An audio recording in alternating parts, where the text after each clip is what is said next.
For the past couple of years, I've had the same job. I'm a janitor for a popular fast food restaurant.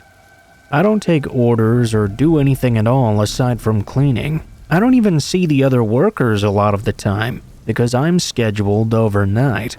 At the restaurant, everything needs to be deep cleaned every day, and during open hours, it's basically impossible to do so.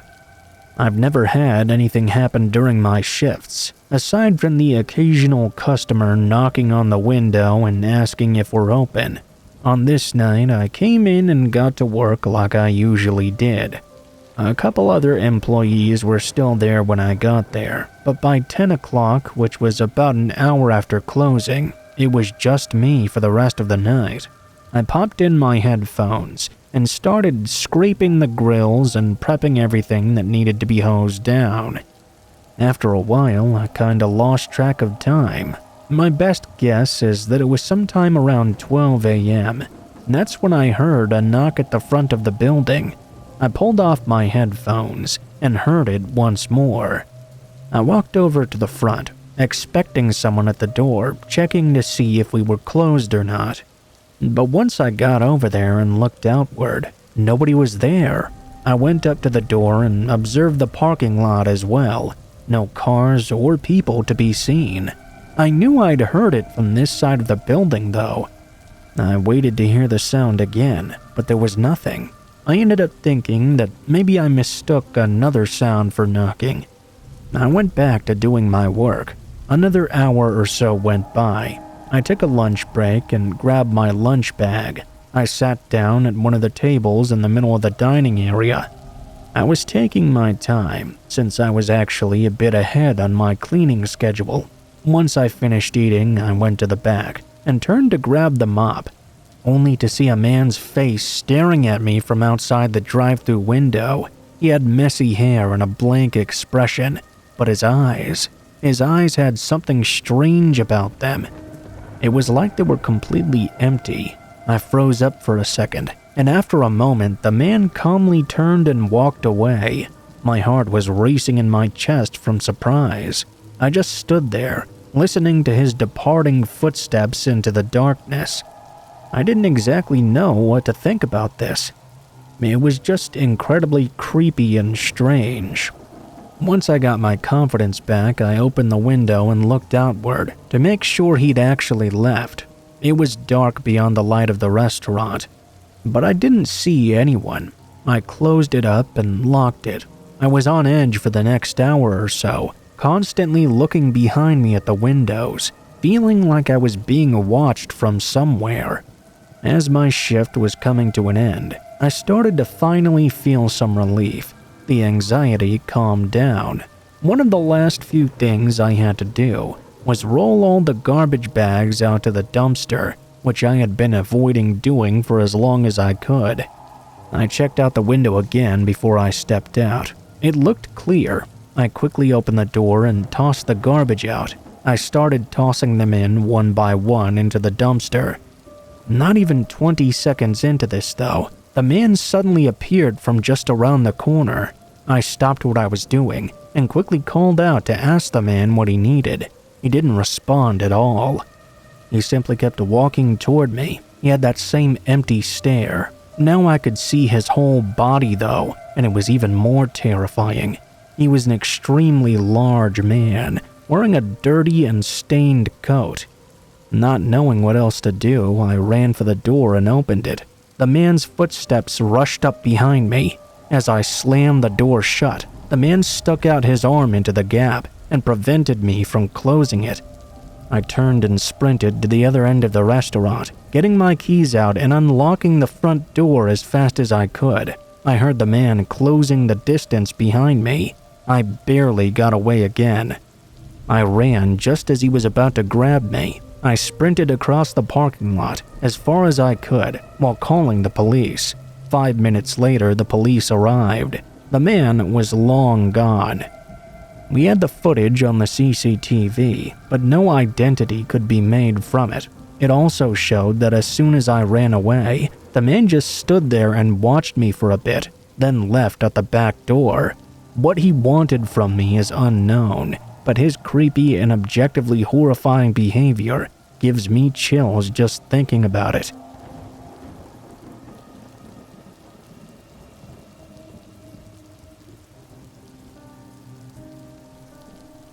I remember it was raining quite heavily the day this happened. I went shopping with my sister in the morning. We lived together in an apartment at the time. The weather had been good in the morning. The sun was really shining, so I put some of our laundry out to dry in the garden. By lunchtime, though, the torrential rain had set in. It was a real downpour. We'd driven to an inside moor far from our apartment. There was no way we'd get back in time before the laundry was completely drenched. We just gave up on it. I mean, even if we rushed and there was no traffic, the laundry would still be saturated.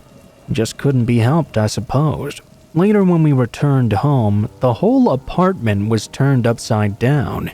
At first, I thought maybe an earthquake had occurred, but things like the dresser, wardrobes, and the desk weren't down on the ground. It became quite evident that someone had been inside our apartment, and someone had gone through all of our belongings. Needless to say, this was extremely unnerving. We called the police immediately. Before long, a police officer arrived. He looked over the place and took some notes. He asked us what we thought was missing. We had been so shocked that we hadn't performed a complete check yet.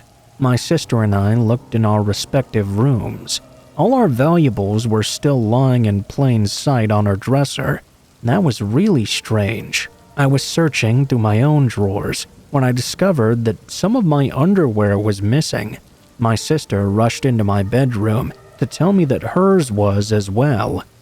I didn't really care about mine. They weren't anything too special, but my sister was very upset. She liked to buy expensive lingerie. The policeman told us that the thief must have gotten in through the garden. They found a broken window on our back door. That's how he must have gained access. The officer said that because our laundry was still outside in the rain, the thief must have guessed the apartment was empty.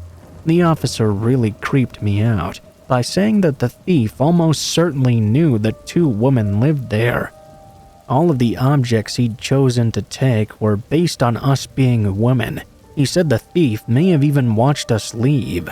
That really gave me the creeps. All the times I dried my underwear outside, this person must have been watching. Maybe some had even gone missing before without us even noticing. God knows how long he'd been observing us for.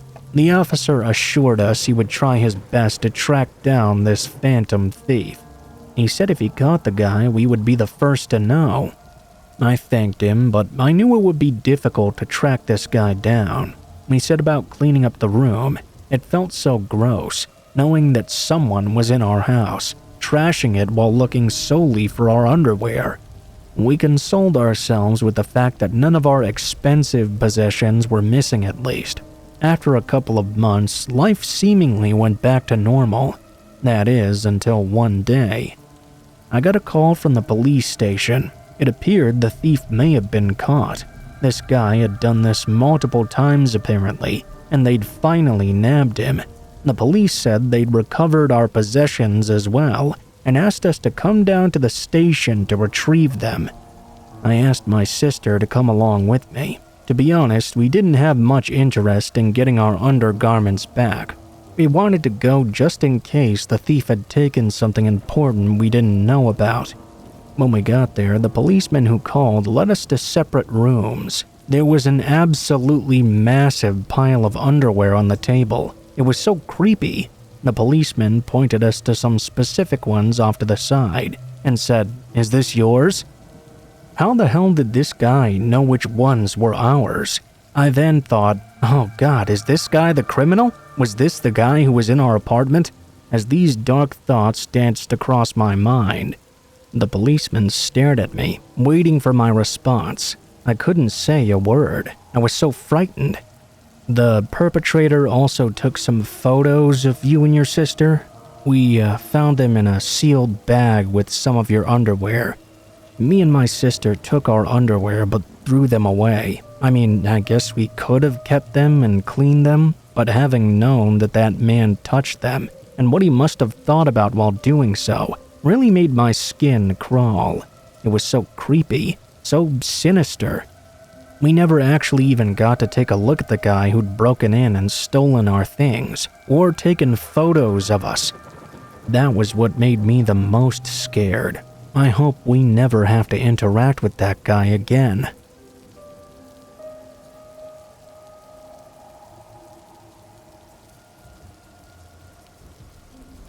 I had just gotten home from work and was sitting back on the couch with a movie on. It was storming outside and it was Friday, so what better to do than stay up late and watch some TV? I had the window curtains open in case any lightning started up. I was hoping to catch some cool sights outside. It doesn't really rain very often where I live, so nights like these are really rare, and they always get me so excited. As the night went on, just at about midnight, I noticed something strange outside my window, just down the street. There was a man walking down the sidewalk. He had no hood or coat on and was completely soaked. He walked up to one of the houses and onto their porch. I couldn't see too much through the rain. It was quite dark as well. It looked like he was waiting for them to answer the door, though. After about a minute, he walked down the sidewalk again and continued further down the street. I couldn't see any further from where I was, but seeing this man's actions gave me an uneasy feeling. At this time of night and in this kind of inclement weather, it just wasn't normal to be walking around and up to people's houses. I closed the curtains by the window, just so that if he came to my house later, he wouldn't see me inside. Only about 15 minutes passed by before there was a sound outside my house. I could hear someone walking up my driveway and right up to my front door. There was no knock or doorbell ring, though.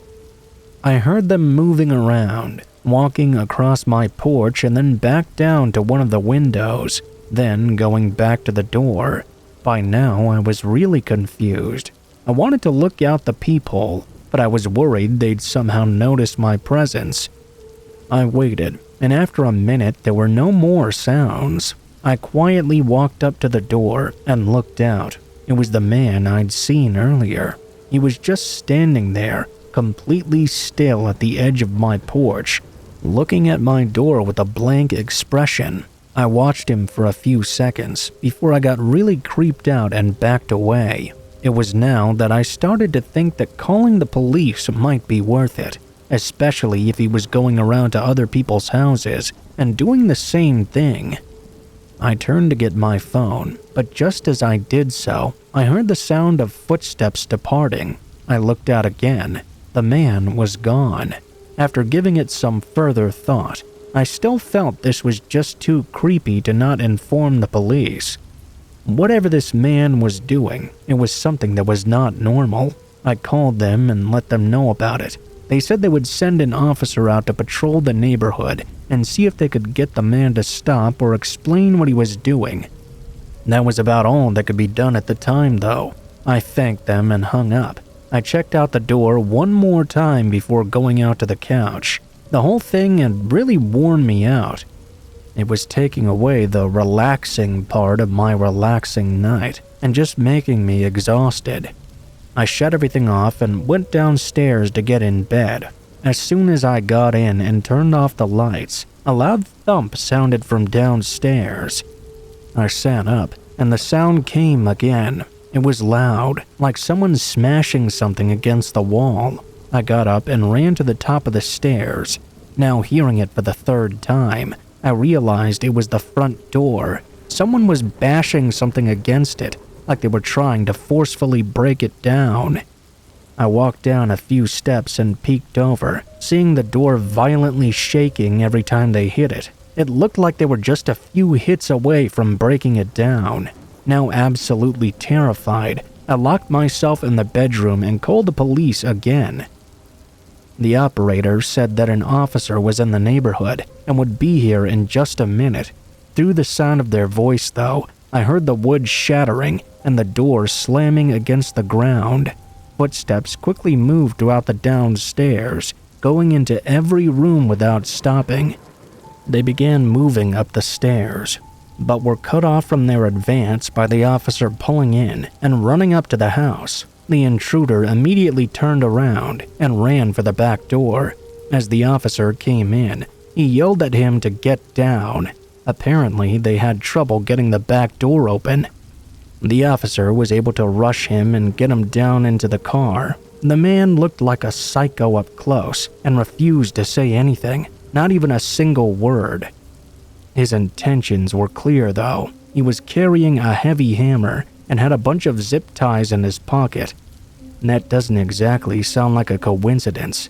Considering what he was doing, why did he choose to go for my house? That isn't clear, though what likely saved me was calling the police that first time. If I hadn't, the officer wouldn't have already been in the neighborhood and so close by. He likely would have gotten there far too late to save me, or for me to have ever been seen alive again.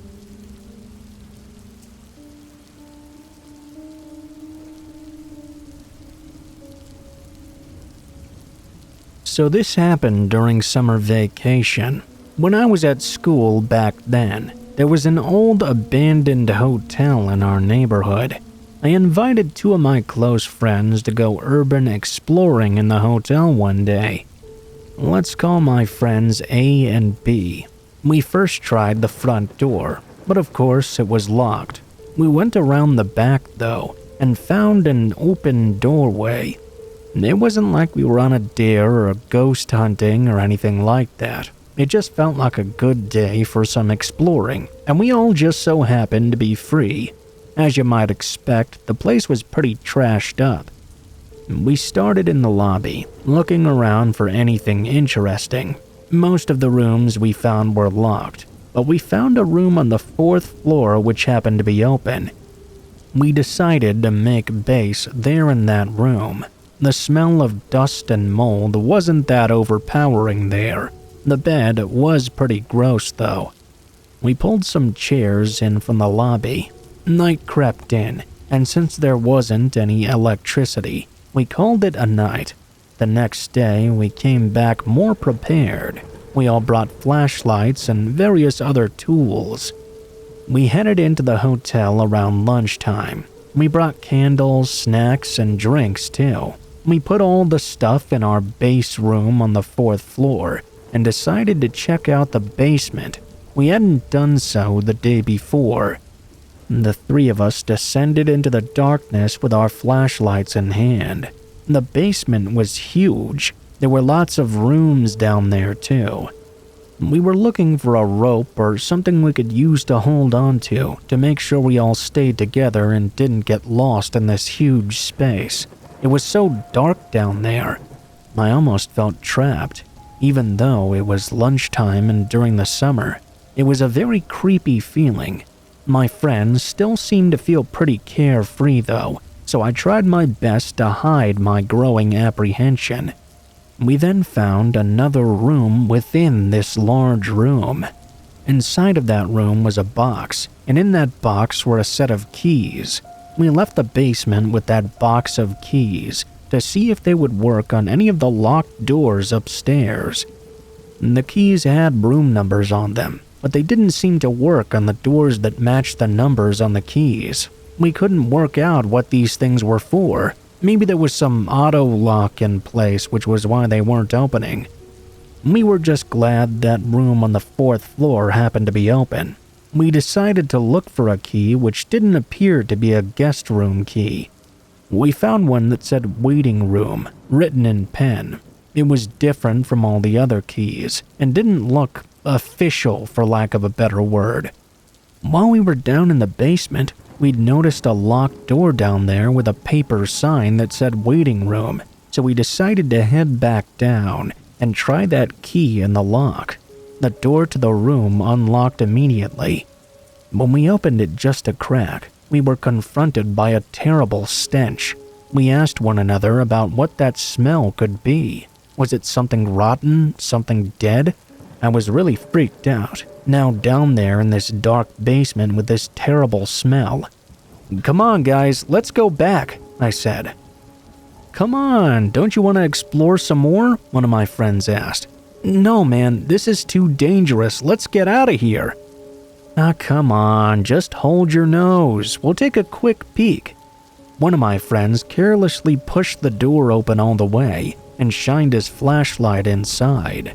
The light revealed a mannequin in the center with what looked like clothes soaked in blood. There were dead animals all over the room, and knives had been stabbed into the mannequin in various places.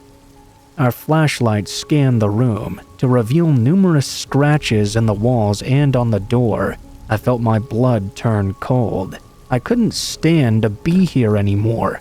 I ran, and my friends ran out with me. We ran out through the lobby and out the back door, and continued running up the street for about 100 meters. We were all clamoring, screaming, and going crazy about what we had just witnessed. Why were there so many dead animals in there? Why was there a mannequin soaked in blood? We just couldn't figure it out. We all went home. I couldn't leave the house for 3 days. I was so freaked out by what we discovered. It was around this point I remembered I had left my bag back there. I didn't want to have someone find it and then find me. Maybe not the most logical thing to fear, but I digress. I was too scared to go back by myself, so I called my friends again. They reluctantly agreed to go back with me. As we approached the back door, fear was weighing heavily in our hearts. I reached my hand out and tried the door, only to be completely shocked when this time it was locked. This was about 8 years ago now. I would often tremble in my bed at night when the lights were off, remembering our discovery in that hotel. It's now been torn down and changed into a set of retirement homes. I can still visualize that room in my head, that bloody mannequin, and all those deceased animals. I think about whoever killed those animals and stabbed that mannequin so many times. What was the purpose of that? Were they acting out some sort of sick fantasy? I guess I'll just never know.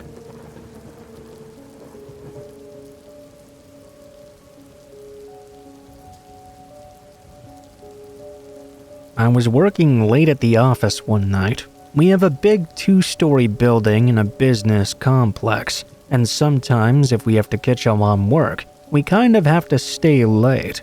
I had taken 2 sick days the week before, and I had a project I really needed to get done. I didn't have much time left to do it. I planned to stay a few hours this night and a few hours the next night to get caught up on things. I was going to leave anywhere between 1 and 2 a.m. Often, others would be there late as well, but this night it just so happened to be only me. I was working at my desk, which was in the middle of a whole room full of them. As I typed away on my laptop, though, I started to get a little drowsy. After fighting it for a bit, I got up to make some coffee in the break room. I started the machine and leaned against the table, barely able to keep my eyes open as it slowly poured into the mug. That was when a sudden loud thud shook me right awake. It sounded like it was downstairs, but it was really loud, resonating through the whole building. Nothing else followed that sound, though. It was just the one instance. I walked over to the doorway and looked out at the stairs, debating whether or not I should go see what that was. Honestly, I was so tired, I thought surely it was something falling in one of the rooms downstairs, and chose not to investigate further. I grabbed my mug and went back to my desk, continuing to work. I sat there for an hour, doing non-stop work.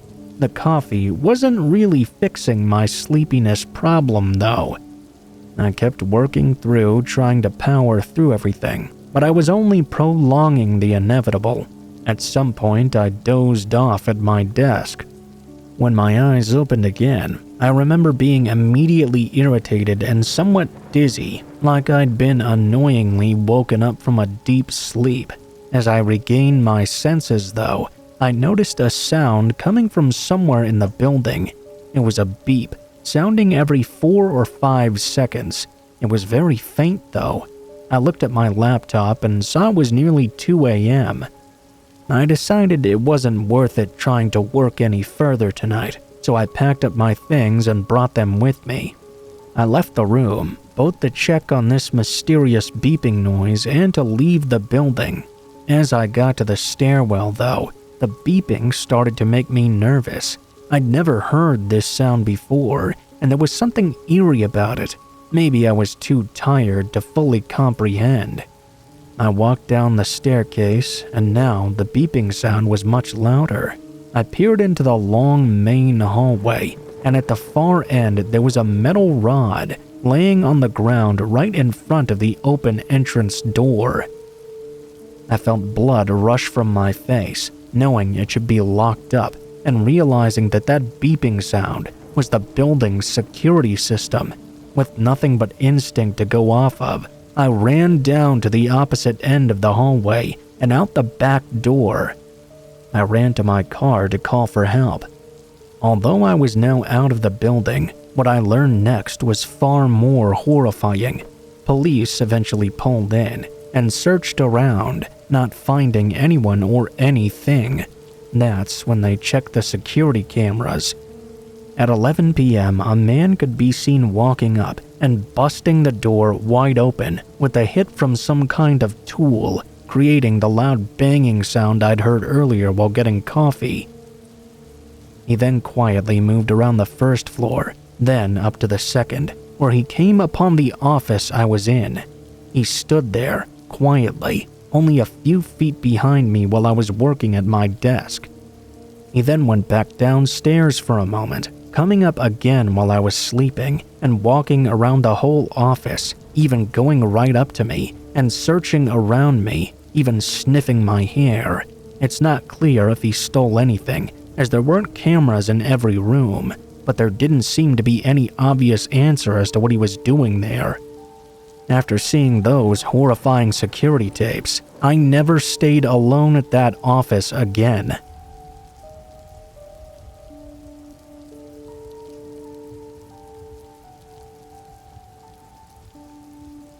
I grew up in a forestry cottage miles away from any town. We often got toads, birds, and other woodland creatures in the house out of the blue.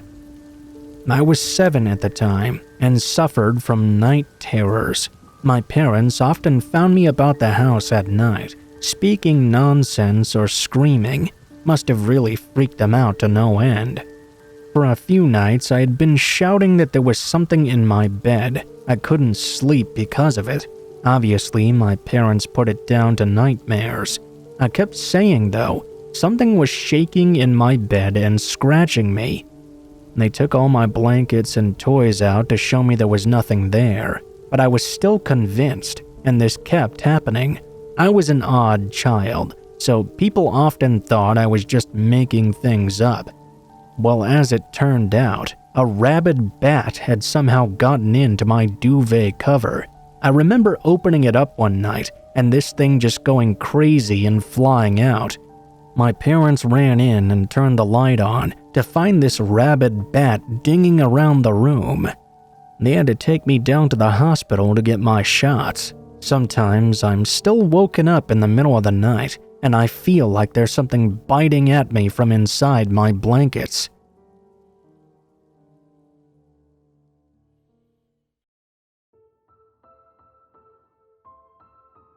What is up, guys? Blue Spooky here. I know it's been quite a while since I did an outro. If you guys like this video, please be sure to like, share, comment, and subscribe if you feel so inclined. If you have any feedback about the video itself, please be sure to leave it in the comments below. I always do read the comments, although with me recording every day, I don't have as much time to respond to them anymore. If you guys have a story you would like to send in yourselves, please be sure to look in the description below the video. There will be links to my Facebook, Twitter, and Gmail accounts. You can go ahead and send me a message on any of those, and I'll try to get to your story as soon as possible. If you do decide to send in a story, please be sure to include in the tagline what the name of the story is, the type of story if it has one, and how you'd like to be credited in the description of the video the story appears in. Also, please be sure to include as much detail as you feel comfortable with and as much correct grammar as possible to ensure the best chances of your story appearing in a video. I think that's about it for this video here. Let me know if you guys have any thoughts about the channel or anything, and thank you guys so much for watching. I hope you guys have a great day.